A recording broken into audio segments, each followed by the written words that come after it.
Well, they use this in the M3 as well.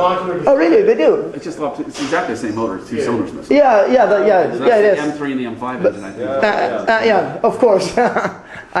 And probably not the S65 And the cool thing about that for us is the same rods, pistons, rings go in the V8 M3. All we have to do is make a new crank. Yeah, that's right. So same design and metallurgy and everything. So we'll be in the market in less than 12 months on the M3, even though it took 2 years on the M5. Yeah. All the technology transfers. Yeah. The computer program is exactly the same between two engines as well. Yes. Well, the code's identical also. So you're saying now it's a stroker kit upcoming for the M3? That's what I'm saying.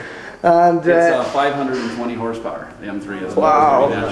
Find it to match the. If it matches horsepower per cylinder of this one, which I wouldn't see why it wouldn't. Yeah, and you said the M3 revs to 8,400 instead of 8,250 for the M5. Yes. Is there any particular reason for that? Just for the engine is smaller, or? Well, the M3 engine breathes better because they got rid of the air mass. You know, all the stuff we just fixed in the airbox. Yes. They fixed it on the M3. Okay. And so since the engine breathes better, they moved the rev limiter up. Okay, that's why. Because it's a lovely feeling to have those extra RPMs. You think it will explode, but it really makes a difference.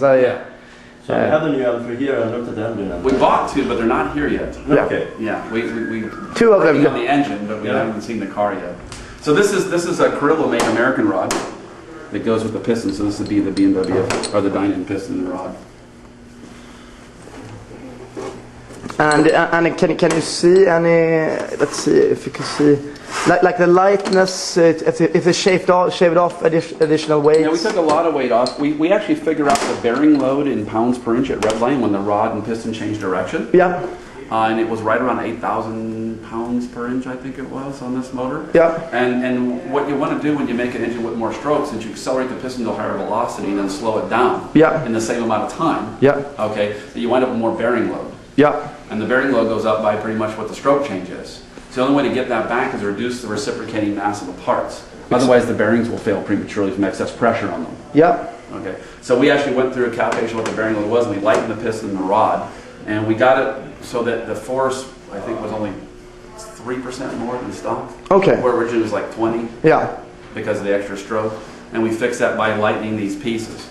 That way we're not overloading the bearing any more than it was designed to, or the oiling system. So can you see with the eye it's lighter? Yeah, you can, because the piston skirt is shorter, see? The piston skirt is not as wide. That's right. The brace doesn't come up as much. I mean, it's physically a lot lighter piece. Yep. And also strong. And also what you figured out during this stroker process, stroker work, is that, you didn't figure that out, it's a fact that it's the M3 engine is similar, it's cut off V10. It's exactly the same engine, except for 2 cylinders removed. Yes. I mean, the parts are even the same part numbers as you saw when you held up the pistons. Yes. They're both marked on the top. Exactly. So they're identical pieces in every way, other than the crankshaft has 2 less cylinders on it, and the throws in the crank are 90 degrees apart instead of 72. Yeah. And so the world news that we broke today is that there will be a stroker kit available for the M3 engine as well. Yes. And then it will be slightly less wait time to hit the market. A lot less, because all the research with the pistons and the coatings and the software and everything we did on the M5 just carries straight over to the M3. So it's pretty much a matter of how long does it take to get a crankshaft made. Exactly. That's really the only holdup.